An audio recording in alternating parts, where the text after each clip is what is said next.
गाड़ियाँ भी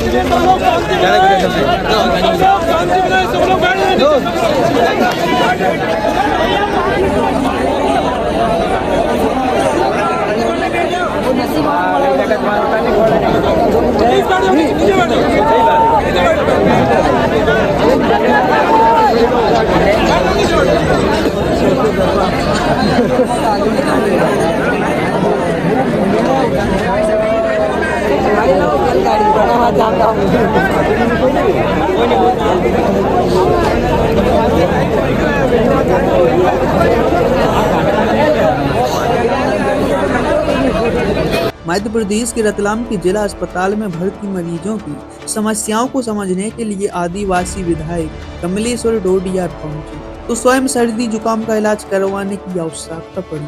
वहां ड्यूटी पर तैनात डॉक्टर ने इलाज करने के बजाय बेहिसाब गालियां दी और यह वीडियो खूब वायरल हो रही है।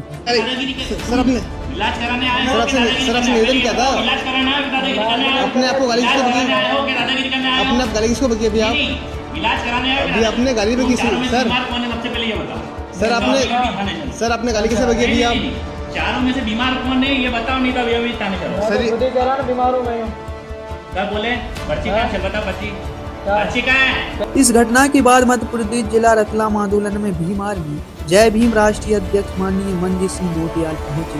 मंजीत सिंह नोटियाल जी ने कहा कि जहां हमारे पुराने साथी आदिवासी विधायक भाई कमलेश डोडियार का सीएमओ द्वारा जातिगत उत्पीड़न अभद्रता करने पर आज उनके खिलाफ आंदोलन हुआ। प्रशासन ने सीएमओ को सस्पेंड करने के 4 दिन मांगे हैं, अन्यथा आज ये तो झांकी है, असली पिक्चर बाकी है।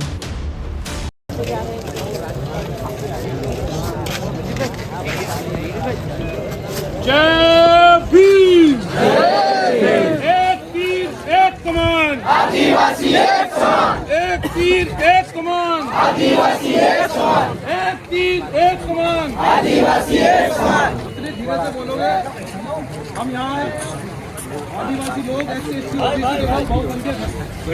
जो सरकारी लोग यहाँ पर खड़े हैं, सरकार के द्वारा भेजे गए हैं, उनको आभास होना चाहिए कि संविधान के लिए लड़ाई लड़ने वाले लोग ये उनके बस की बात नहीं है रोकना। तो आवाज और आदिवासी का नारा इतनी तेज आवाज में हो कि सरकार को पता लगे कि आदिवासी बस नहीं रुकने वाला है। एक तीर एक कमान, आदिवासी एक समान, एक तीर एक कमान, आदिवासी एक समान, एक तीर एक कमान, आदिवासी एक समान। बहुत बहुत धन्यवाद। सबसे पहले देश के सभी संतों महापुरुषों को नमन करते हुए और विशेषकर बाबा साहब डॉक्टर भीमराव अम्बेडकर, मामा टंटिया भील, बिरसा मुंडा और इस क्रांतिकारी धरती को सैल्यूट करते हुए और हमारे बीच में उपस्थित हमारे आदिवासी नेता और हमारे विधायकगण आप सभी का आदर करते हुए सम्मानित साथियों, यहाँ हमारे भाई को जो हमारे विधायक जी को भाई कमलेश्वर डोडियार जी को जिस प्रकार से उनका जातिगत उत्पीड़न किया जा रहा है सत्ता संरक्षण में, ये आप लोग जानते हैं कि एक मजदूर का बेटा मेहनत मजदूरी करके इस समाज में अपना एक नेतृत्व तैयार किया हो, अपना एक नेता ऐसा तैयार किया हो कि वो विधानसभा में अपनी जमीनों की आवाज को उठाए, आरक्षण की आवाज को उठाए, भील प्रदेश की आवाज को उठाए, आदिवासी लोगों की आवाज को मजबूत करे सदन में। ये सामंती लोग नहीं चाहते, लेकिन ये नहीं जानते कि हम लोग संविधान को मानते हैं। तुम सरकार को क्या हम करते?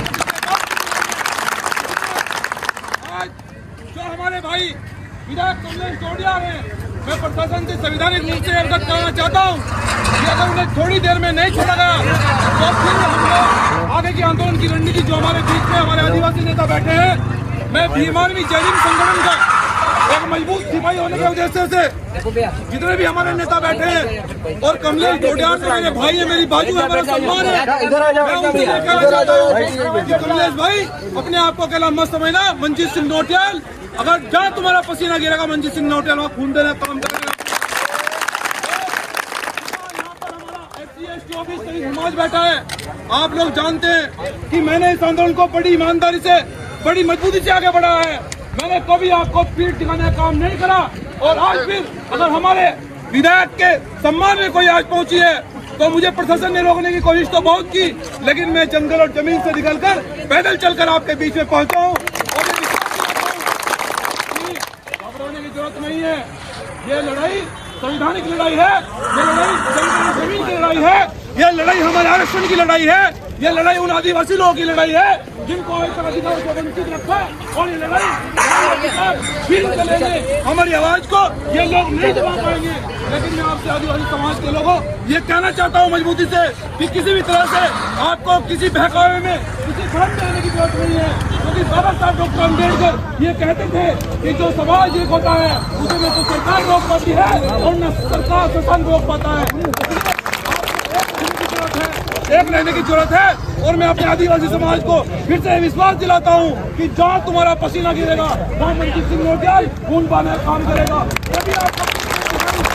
तभी जिधर भी आदिवासी समाज के हमारे नेता बैठे हैं कि कहीं मंजीत सिंह नौटियाल कहीं पीछे नहीं हटेगा। जब आप अपने भाई को आवाज लगाओगे, और हमारे विधायक जी ने कहा था कि भाई आना है, तो आपके बीच में जंगल और जमीन से होकर पहुंचा हूं। और जब तक उनको रिहा नहीं किया जाता और जब तक ऐसे अधिकारियों को सस्पेंड नहीं किया जाता, जो सामंती लोग हमें ये सोच रहे हैं कि एक मजदूर का बेटा कुर्सी पर न बैठे, एक आदिवासी का बेटा कुर्सी पर नहीं बैठे। हम ये बताना चाहते हैं शासन और प्रशासन को भी, यहाँ वोट की कीमत है। जिसको जनता ने चुना है उसे कुर्सी पर बिठाना पड़ेगा, और वरना हम ये सरकार भूल गई है कि ये बहुसंख्यक समाज, ये SC, ST, OBC और माइनॉरिटी समाज ने ये सरकार बनाई है। लेकिन अगर हम सरकार बनाना जानते हैं, तो अगर हमारे नेताओं का, हमारे भाइयों का, हमारी जमीनें छीनी जाएगी, तो हम सरकार भी बदलना जानते हैं। सरकार मैं आप सभी लोगों से बस यही कहना चाहता हूँ कि आप लोग मजबूती से एकता बनाए रखें। इनकी बस की बात नहीं और न इनकी औकात है सरकार की कि आदिवासियों को रोक दे, क्योंकि हमने इस देश के अंदर क्रांति की है। इस आदिवासी समाज ने, SC, ST, OBC समाज ने जब देश को आजाद कराया है, क्या ये उनके नेता को, क्या ये इनके नेता को मिलबंद कर लेंगे? क्या ये हमारे नेता को रोक लेंगे? इनकी औकात नहीं है। लेकिन आपको एकता बनाने की जरूरत है। और मैं कहना चाहता हूँ कि हम संविधान को हाथ में लेकर मजबूती से लड़ेंगे। जब तक हमारे अधिकार नहीं मिलेंगे, जब तक हमारी जमीनों को वापस नहीं किया जाएगा, क्योंकि ये हमारा संवैधानिक अधिकार है। इसलिए अपनी बात को विराम देते हुए सम्मानित साथियों, मैं फिर से कहना चाहता हूँ कि भीम आर्मी जमीन संगठन आदिवासी समाज के साथ में रात दिन मजबूती से खड़ी है। जय भीम, जय भीम, जय भीम।